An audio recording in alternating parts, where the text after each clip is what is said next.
আজকাল কথা কম বলতেই বেশি ভালো লাগে, কারণ আমি জানি কথা বোঝার মতো মানুষের সংখ্যা খুবই কম, কিন্তু আঘাত করা মানুষের সংখ্যা অনেক বেশি। অস্ত্রের আঘাত শুকিয়ে যায়, কিন্তু কথার আঘাত শুকায় না।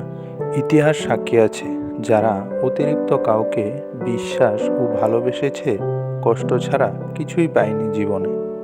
আঘাত খুব হিসাব করে করা উচিত, ততটুকু করা উচিত নিজে যতটা সহ্য করা যায়, কারণ আঘাত ফিরে আসে, আজ নয় কাল। প্রশংসা করুন, প্রশংসিত হবেন। সম্মান করুন, সম্মানিত হবেন। সত্য কথা বলুন, কেউ আপনাকে মিথ্যে বলতে পারবে না। নেই পথে চলুন, কারো দ্বারা প্রতারিত হবেন না। ক্ষমা করতে শিখুন, হৃদয় জয় করতে পারবেন। ভালোবাসতে শিখুন, ভালোবাসা পাবেন। সব আঘাতের প্রতিশোধ নিতে নেই, কিছু আঘাতের বিচার হাসি মুখে ভগবানের কাছে ছেড়ে দিতে হয়। যে ধৈর্য ধরতে জানে, একদিন তার কাছে সব কিছুই ফিরে আসে, হারানো সম্মান, বিশ্বাস আর ভালোবাসাও। কেউ ভুল বুঝলে এখন আর কথা বাড়াতে ইচ্ছে হয় না। যে যা বুঝার বুঝে বসে থাকুক। কখনো মানুষের বিশ্বাস নিয়ে খেলা করো না, তাহলে একদিন দেখবে নিজেকে বিশ্বাস করানোর মতো এই পৃথিবীতে কাউকে পাশে খুঁজে পাবে না। জীবনকে সুন্দরভাবে সাজাতে সুন্দর মানুষের প্রয়োজন হয় না, প্রয়োজন হয় শুধু সুন্দর মনের মানুষের।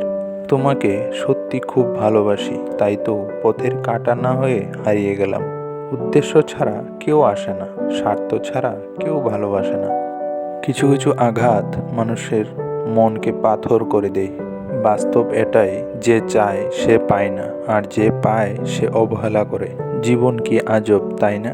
একদিন মরার জন্য অনেক দিন বাঁচতে হয়। পায়ে লাগা আঘাত যেমন আমাদের সাবধানে হাঁটতে শেখায়, ঠিক তেমনি মনের আঘাত জীবনে আমাদের ভালো করে বাঁচতে শেখায়।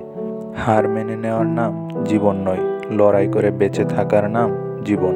ভুল করা এটাই প্রমাণ করে যে তুমি চেষ্টা করেছো। বয়স বাড়ার সাথে সাথে আমাদের হাতে পেন্সিল ছাড়িয়ে পেন ধরিয়ে দেওয়া হয়, কারণ এটা বোঝানোর জন্যে যে এরপর ভুল করলে আর মুছা যাবে না। জীবনে যত কষ্টই হোক, তবু মৃত্যু কখনোই সমাধান নয়। একটাই জীবন, বেঁচে থাকলে একদিন কষ্টগুলো থেকে হয়তো মুক্তি পাওয়া যাবে, কিন্তু জীবনকে শেষ করে দিলে সেই জীবনকে আর ফিরে পাওয়া যাবে না।